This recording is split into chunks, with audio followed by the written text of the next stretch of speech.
പ്രധാനപ്പെട്ട വാർത്തയിലേക്കാണ്. രാജ്യത്തെ കുത്തനെയുള്ള വിമാനയാത്രാ നിരക്ക് വർധനയിൽ ഇടപെട്ട് കേന്ദ്ര വ്യോമയാന മന്ത്രാലയം. നിശ്ചയിച്ച യാത്രാ നിരക്ക് പരിധികൾ പാലിക്കണമെന്ന് വിമാന കമ്പനികൾക്ക് വ്യോമയാന മന്ത്രാലയം നിർദ്ദേശം നൽകി. നിയന്ത്രണം മറികടന്നാൽ കർശന നടപടി സ്വീകരിക്കും.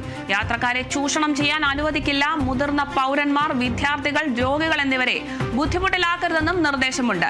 ഇൻഡിഗോ സർവീസുകൾ റദ്ദാക്കിയ സാഹചര്യത്തിൽ വിമാന കമ്പനികൾ നിരക്കുകൾ കുത്തനെ ഉയർത്തുന്ന സാഹചര്യത്തിലാണ് വ്യോമയാന മന്ത്രാലയത്തിന്റെ ഇടപെടൽ.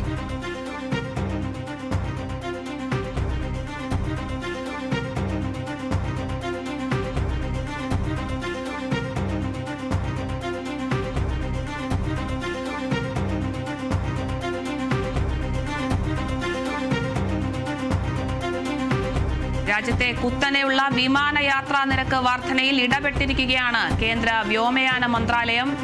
നിശ്ചയിച്ച യാത്രാ നിരക്ക് പരിധികൾ പാലിക്കണമെന്ന് വിമാന കമ്പനികൾക്ക് വ്യോമയാന മന്ത്രാലയം നിർദ്ദേശം നൽകിയിട്ടുണ്ട്. നിയന്ത്രണം മറികടന്നാൽ കർശന നടപടിയുണ്ടാകും. യാത്രക്കാരെ ചൂഷണം ചെയ്യാനും അനുവദിക്കില്ല എന്നും കേന്ദ്ര വ്യോമയാന മന്ത്രാലയം അറിയിക്കുന്നുണ്ട്. മുതിർന്ന പൗരന്മാർ, വിദ്യാർത്ഥികൾ, രോഗികൾ എന്നിവരെ ബുദ്ധിമുട്ടിലാക്കരുതെന്നുമുള്ള ഒരു നിർദ്ദേശം ലഭിക്കുന്നുണ്ട്. ഇൻഡിഗോ സർവീസുകൾ റദ്ദാക്കിയ സാഹചര്യത്തിൽ വിമാന കമ്പനികൾ നിരക്കുകൾ കുത്തനെ ഉയർത്തുന്ന സാഹചര്യത്തിലാണ് വ്യോമയാന മന്ത്രാലയത്തിന്റെ ഈ ഒരു ഇടപെടൽ.